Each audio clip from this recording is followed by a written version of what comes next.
Friends and fellow citizens of Singapore, as I look around now, I can see that I have more grey hair than many of you here. So I've been around for quite some time, and because of that, I have seen Singapore through its various stages of progress. I was born during the Second World War. I was around when we became independent in 1959, when we joined Malaysia in 1963 and broke off. Yeah? And I was around for all the three stages of the different prime ministerships that ruled over us for 50 years without a break. But before I share my insights with you on what I think or what I make of this progress and to the situation that we're now, I'd like just to share a little bit of my personal life so that you can see and appreciate the reason why I'm here standing before you today.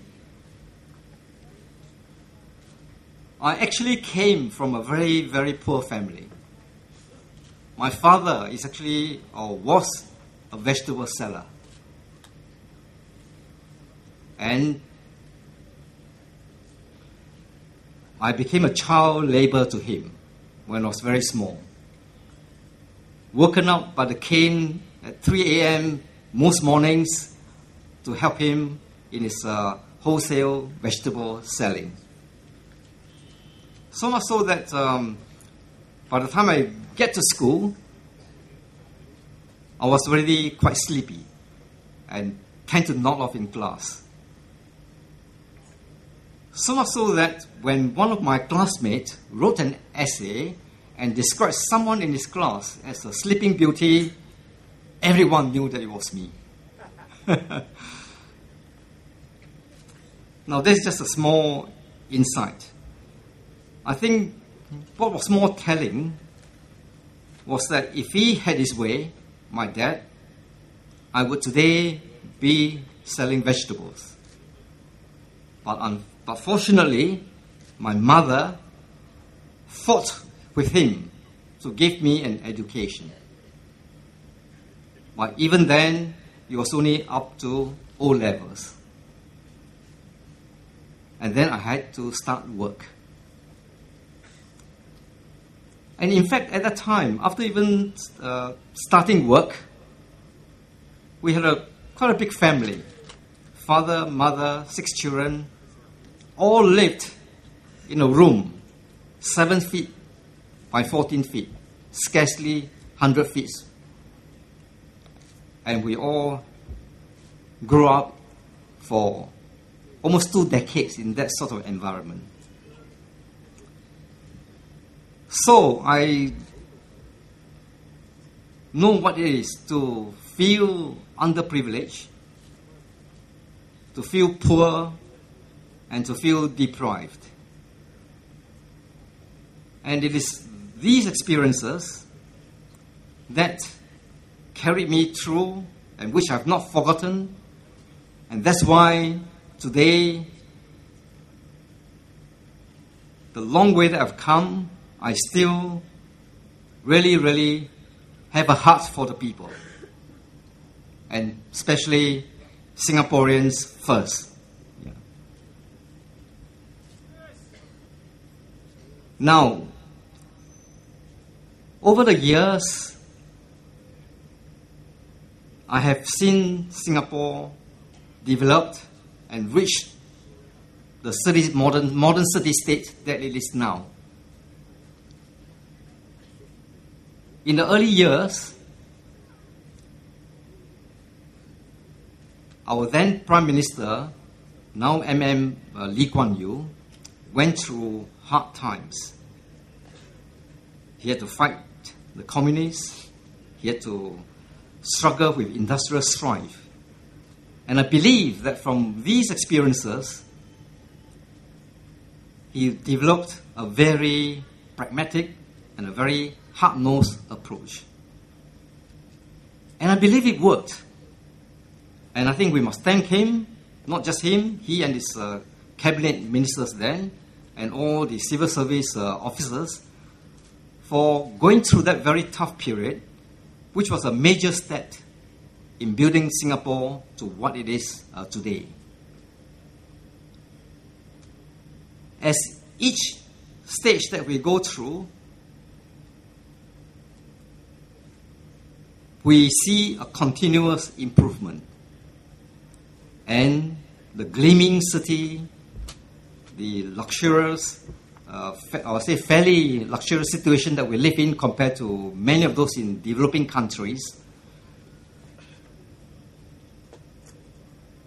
it is quite an achievement. So let's give credit where credit is due. The PAP government over the last 5 decades deserve credit and our thanks. Now, how did they achieve this? From my observation, it was through a twin philosophy of making sure that there's political stability and economic progress.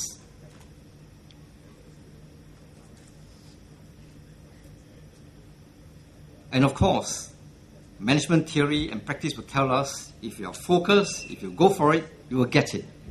And sure enough, we did. So the prosperity that we have today, the progress that we have made, is no accident.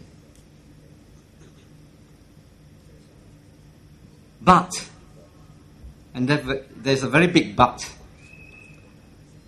we actually have paid quite a high price in terms of the social costs to us as people, as Singaporeans. Just 2 days ago, myself and my wife were at a food court.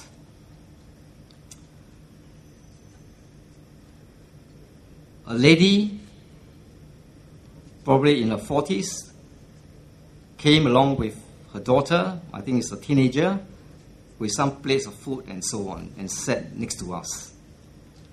And then she told the daughter, let me go and get another plate of vegetables.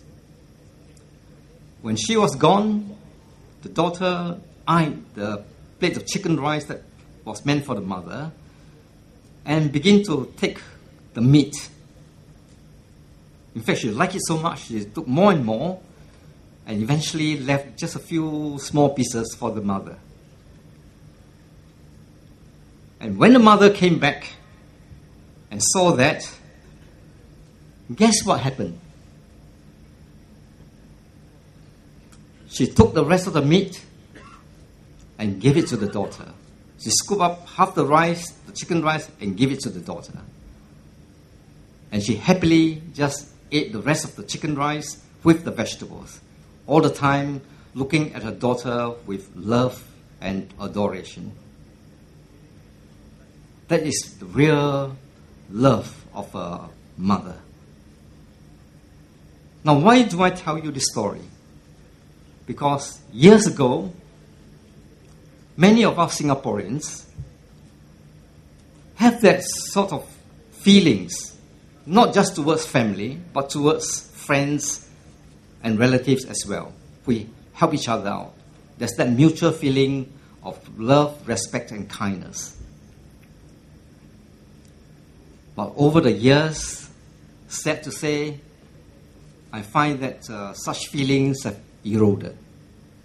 Even the daughter, which I described just now, passively sat there enjoying her food. Not a word of thanks to the mum.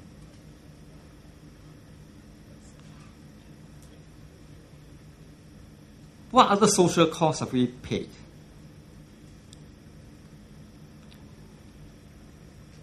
In fact,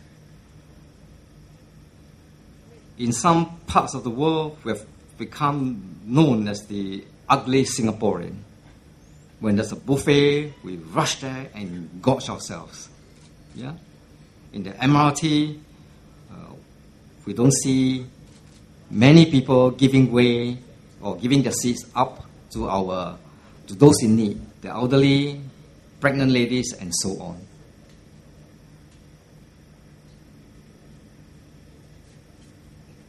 How so? Why has it become like that? My belief is that we being human beings, we are also conditioned by the situation that we grow up in. And this unrelenting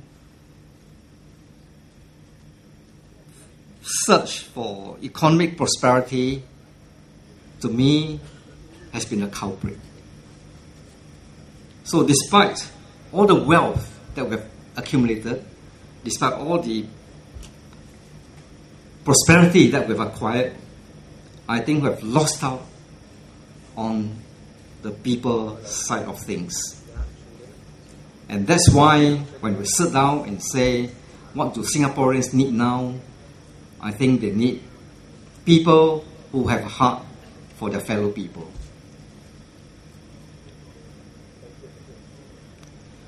Now, as I look at you all now,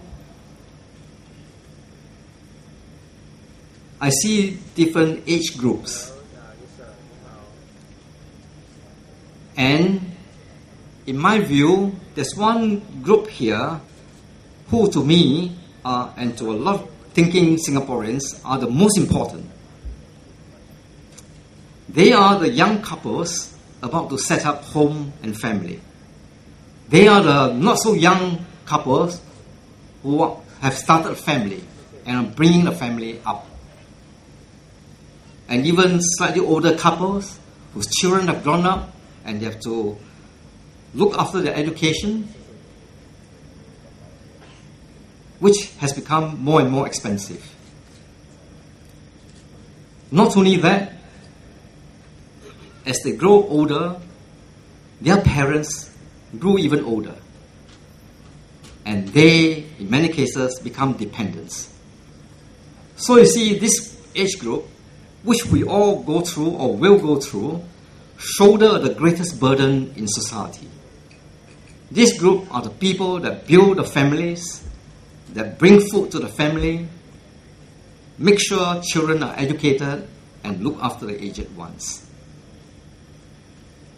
And as I reflect on how we have developed, I ask myself, generation after generation,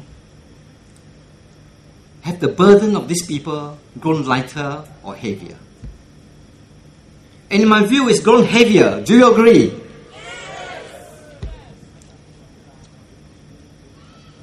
So, I ask myself again, why so? I met an Arab on holiday, and I say, wow, you're a rich country, oil-producing country. He said, you, Singapore too, you know. We have that reputation. But I find, upon research, that the people who are really well off are the people right at the top, including our well-paid ministers. Yeah. In fact, I believe 30% of the lower income people, their salaries over the last 5 years at least, or more, have stagnated. Are you happy with that? No. And it's not just the lowest income. Those who have a reasonable income, the middle income group. And this group, their aspirations are higher. They wish a higher education for the children. So despite the higher income, they are caught in between because they got to spend more. So many of these are also suffering and are cash poor. Isn't that right? Yes.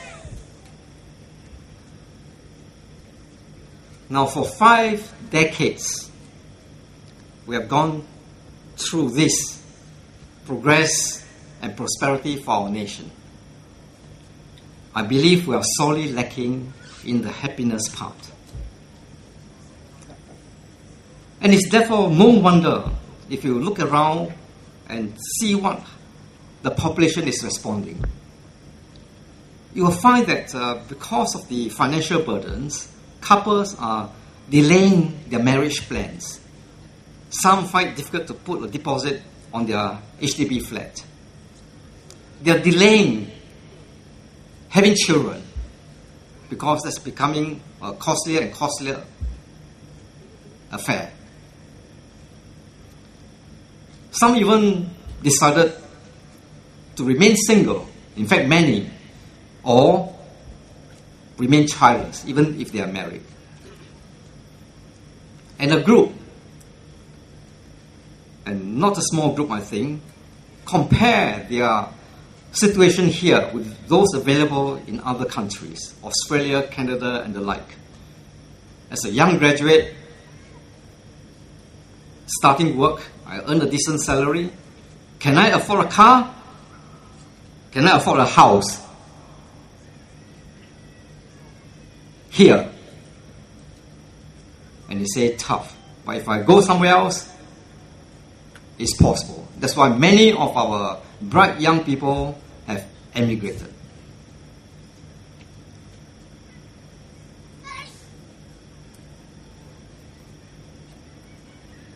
Now, in a few days' time, you'll be electing a new government.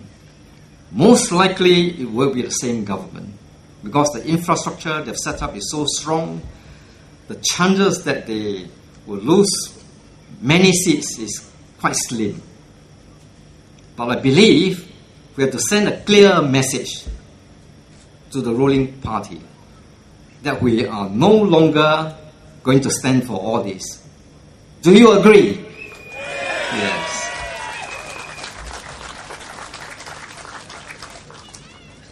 So, you are given a day of reflection. I'd like you to reflect, and reflect deeply. Yeah. Are we building a gleaming society to gain accolades, to showcase, or should we really be focusing on people, their needs, their aspirations? Do we worry overly much on the infrastructure? Isn't the character, the way our children develop, more important? I believe so. So with that, I call upon you to vote for SDA. Vote for SDA! SDA. SDA. SDA. Thank you.